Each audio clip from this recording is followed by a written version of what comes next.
PP news line में आपका स्वागत है और मैं हूं रुपेश राज। इलेक्शंस का बिगल बज चुका है और तमाम पॉलिटिकल पार्टियां जो है वो अपना मैनिफेस्टो जो है वो जारी कर रहे हैं। अब जनता को क्या लगता है कि कौन सा मैनिफेस्टो जो है लोगों के हित के लिए है, तो वो उन सब तमाम चर्चा करने के लिए हमारे साथ आज नेशनल कॉन्फ्रेंस की सीनियर लीडर लक्ष्मी दत्ता जी आज हमारे साथ हैं। इनसे बातचीत करेंगे तमाम मुद्दों पर। अब मैम सबसे पहले तो पीपी न्यूज लाइन में स्वागत है।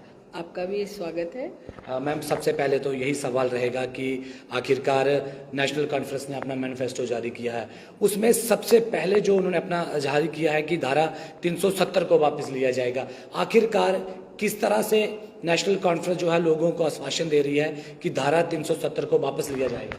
आप देखिए, जब 5 अगस्त 19 को जब ये हुआ तो तब से ही हमारी लीडरशिप, नेशनल कॉन्फ्रेंस की जो लीडरशिप है और नेशनल कॉन्फ्रेंस के जितने भी सीनियर लोग हैं, हम लोग हमेशा ये कह रहे हैं कि हम तो ये जद्दोजहद करते रहेंगे। हम तो तब से कह रहे हैं, 5 अगस्त से कह रहे हैं, जब से हमारे लीडर बंद किए गए, जब से हमारे फारूक साहब को बंद किया गया, उमर साहब को, सागर साहब, सबको बंद किया गया। हम तो तब से यही जनता के सामने तब से ही यही कह रहे हैं और आज भी कह रहे हैं, आगे भी कहते रहेंगे। तो हमारी जद्दोजहद जो है वो जारी रहेगी। मैम जिस तरह से नेशनल कॉन्फ्रेंस ने कह दिया कि धारा 370 को वापस लाया जाएगा, 35A को वापस लाया जाएगा, लेकिन कुछ ऐसे समाज है जैसे वाल्मीकि समाज है, गोरखा समाज है और कई ऐसे समाज है जिनका ये कहना है कि धारा 370 टूटने के बाद हमें कुछ हक मिले हैं, उन्हें वोटिंग राइट्स मिला है, उन्हें सिटीजनशिप मिली है।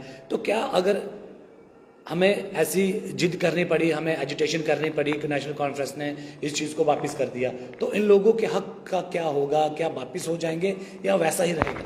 देखिए, आज जम्मू के लोग फील करते हैं इस बात को कि जब जब एनसी ने यहाँ हुकूमत की, फारूक साहब ने हुकूमत की या उमर साहब ने कुछ वक्त तक हुकूमत दी, हर एक के साथ इंसाफ हुआ। अब जो चीज़ें इस वक्त जैसे 370 के बाद हुई है, तो आपको क्या लगता है कि जो लोग चाहते हैं, दिल से चाहते हैं इस बार कि एक बार एनसी हुकूमत में आ जाए, तो उनकी चाहत के पीछे क्या है कि ये एक ऐसी जमात है, फारूक साहब की सोच ऐसी है, वो सबको लेके चलना चाहते हैं। आप कभी मान नहीं सकते कि अगर किसी भी वर्ग के साथ उनको कोई हक दिया गया या हक देने वाला है, ये कभी भी मत सोचिएगा। मैं तमाम मीडिया से और तमाम जनता से ये कहती हूँ कि किसी को कोई कष्ट नहीं दिया जाएगा, किसी की फीलिंग्स के साथ हर्ट नहीं किया जाएगा। बस आप देखते जाइए, आप एनसी की हुकूमत बनने दीजिए, अलायंस की हुकूमत बनने दीजिए और देखिए कि जो जिन वर्गों का आप नाम लेते हैं उनको अपने हिसाब से किस हमारी हुकूमत आएगी उनको कैसे अपनाया जाएगा, दिल से लगाया जाएगा, उनको अपना एक हिस्सा माना जाएगा। उनके साथ मैं नहीं समझती कि कोई भेदभाव होगा हमारी हुकूमत आने के बाद। और हमारी लड़ाई जहाँ तक चल रही है, जिन चीज़ों के लिए चल रही है, उससे किसी का भी जम्मू कश्मीर को नुकसान होगा। तो मैम क्या लगता है कि अगर नेशनल कॉन्फ्रेंस की सरकार बनती है तो जम्मू कश्मीर के लोगों का एक बड़ा मुद्दा है बिजली और पानी। स्मार्ट मीटर लोगों की कमर तोड़ दी है, लोगों के कई सारे बिल आ रहे हैं। क्या नेशनल कॉन्फ्रेंस उस पर बात करेगी, लोगों के बिजली पानी को कम करेगी, उनके जो बिल आ रहे हैं उस पर बातचीत करेगी? आप देखिए, जो हमारा मैनिफेस्टो रिलीज़ हुआ है, सबसे पहले उसमें क्या दिखाया गया कि 200 यूनिट तक बिजली और पानी। सबसे पहले तो हमारी महिलाओं की कमर, एक सेकंड, ये इसके पीछे तो पॉजिटिवनेस है ना। इसके पीछे ये तो नहीं है कि हम उनकी फिर से कमर तोड़ने आ रहे हैं। ठीक है, आप देखिए कि उन्होंने कौन सा ऐसा पॉइंट है जो छोड़ा है। उन्होंने हर वर्ग को, आप देखिए, अब फ्री ट्रांसपोर्ट किया जो एज्ड महिला है, जो नीडी है। अच्छा, पैसा बढ़ाया उन्होंने। अच्छा, 1 लाख नौकरियां देने का एकदम से वायदा किया। मतलब मैं महिला के कंसर्न बातें कर रही हूँ।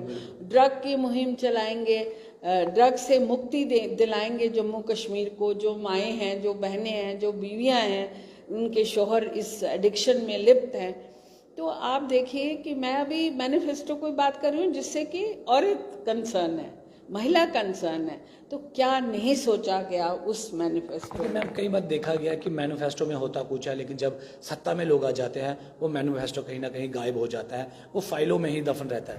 यहाँ पे मैं आपको करेक्ट करना चाहूँगी कि हम लोगों की कथनी और करनी नेशनल कॉन्फ्रेंस की सेम है। आप वो सेंटर से हमें मत मिलाइए, जो भी है वहाँ, मैं नाम नहीं लेना चाहती है कि वहाँ से जुमले उठते हैं, जुमले गायब हो जाते हैं, उन जुमलों का कोई असर नहीं होता है। ये तो आपने इतने साल से देखा, हम कितने साल से बगैर हुकूमत के बैठे हैं, है ना। डेमोक्रेटिक सेटअप ही नहीं यहाँ होने दिया। अब शुक्रिया अदा करती हूँ, मेरी लीडरशिप भी कर चुकी है और हम सब आवाम जो सिपाही हैं नेशनल कॉन्फ्रेंस के, हम भी उनका शुक्रिया करते हैं कि आज जम्मू कश्मीर को वो दिन देखने को मिला कि आज हमारी एक डेमोक्रेसी बहाल हुई है। इलेक्शन से बहाल तो हुई है ना, अब कौन हारा कौन जीता, लेकिन ये भी मैं आपको बताऊं कि हम अपने पैरों पे बहुत विद इन फ्यू वीक्स आप देखिएगा कि हमारा नेशनल कॉन्फ्रेंस का चीफ मिनिस्टर होगा, हम जीत के आएंगे और जीत दर्ज कराएंगे और जम्मू कश्मीर को खुशहाली की तरफ बढ़ाएंगे। एक हाल ही में जिस तरह से कल नेशनल कॉन्फ्रेंस और कांग्रेस ने जो है अलायंस किया है, तो रविंदर रैना जी कह रहे हैं कि ये खफला गए हैं, हमसे डर चुके हैं, तभी इन लोगों ने अलायंस किया है, क्योंकि बीजेपी पार्टी से ये लोग डर रहे हैं, क्योंकि ये लोग अपनी हार नहीं बर्दाश्त कर सकते, इसलिए इन्होंने ये अलायंस किया है कि बीजेपी को किस तरह से ख़त्म किया जाए। देखिए मैं उनका नाम क्या लूँ, रविंदर जी का, उनको कहने दीजिए जो वो कहते हैं, लेकिन हम आपसे कहते हैं कि पॉलिटिक्स में कुछ भी घबरा के नहीं होता है। जो भी पॉलिटिक्स में लोग हैं वो घबरा के डिसीजंस नहीं लिए जाते हैं, सोच समझ के लिए जाते हैं। जिस तरह की हवा चल रही हो उस तरह के डिसीजंस लेने पड़ते हैं हम सबको। तो ये उनका कहना, मैं उनको बिल्कुल दुरुस्त करती हूँ इस बात पे कि उनको ये बात कहनी नहीं चाहिए। अगर मैं उल्टा बोलूँ, उल्टा अटैक करूँ कि उनको पता है कहीं ना कहीं हम हार रहे हैं, हम कुछ नहीं पाएंगे जम्मू कश्मीर से, तो वो उल्टा हम पे ऐसा कह रहे हैं, तो वो तो बर्दाश्त के अलायंस करने का मकसद इस समय अलायंस क्यों किया गया? इस समय नेशनल कॉन्फ्रेंस कांग्रेस, इस समय क्या लगा आपको कि क्या सोच थी कि हम इकट्ठे इलेक्शन लड़ेंगे? देखिए अच्छी बात है, ये तो पॉजिटिव बात है। हमें कोई वो थोड़ी है कि हम अकेले ही सब कुछ है। ठीक है, हमारा अलायंस है, मिलके करेंगे, अच्छा करेंगे। हमारा जो मकसद है वो कुछ छीनने से नहीं है। हमारा मकसद है कि हम आवाम के जख्मों पे मलहम लगाने का काम करें, हम रफूगिर बने। अगर थोड़ा सा कहीं हमारे छेद हुआ है, हमारी दिल में छेद हुए हैं, हम एक अच्छे अलायंस के रफूगिर साबित हों और अच्छे आला किस्म के रफूगिर बन के हम उन जख्मों को अच्छे से सिलें ताकि वो दिखाई ना दे, भूल जाए, जम्मू कश्मीर की जनता भूल जाए कि हमारे साथ कभी बेइंसाफी हुई थी। तो इसलिए ये छोटी छोटी बातें, ये अलायंस कोई बड़ी बात नहीं, बड़ा मुद्दा नहीं है। मैं आपसे फिर कह रही हूँ कि वो अध्यक्ष हैं, उनको तो ऐसी बात करनी नहीं चाहिए।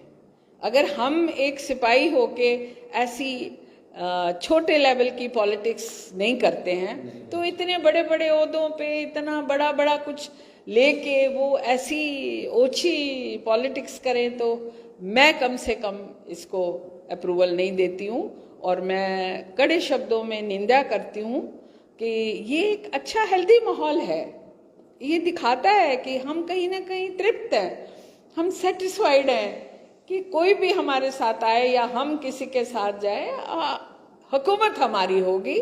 क्यों, किस लिए होगी? हमारे लिए नहीं होगी, जम्मू कश्मीर की आवाम के लिए होगी, गरीब लोगों के लिए होगी, महिला के लिए होगी, टैक्सी वाले के लिए होगी, ऑटो वाले के लिए होगी, टूरिज्म के लिए होगी, महिलाओं के लिए होगी, नौकरियों के लिए होगी, यूथ के लिए होगी। ऐसे करके ये सरकार गरीबों की होगी, गरीबों की सरकार। हम गरीबों की सुनवाई पहले करेंगे। तो मैम अंत में क्या मैसेज रहेगा पूरे जम्मू कश्मीर की आवाम को कि किस तरह से वोट डालें, किसको वोट करें, क्या कहेंगे अंत में हमारी पूरी जनता? देखिए, I being a national conference soldier, तो मेरी सबसे यही मैसेज रहेगा कि आप एक तरफा वोट दें, उससे जम्मू कश्मीर का फ़ायदा होगा।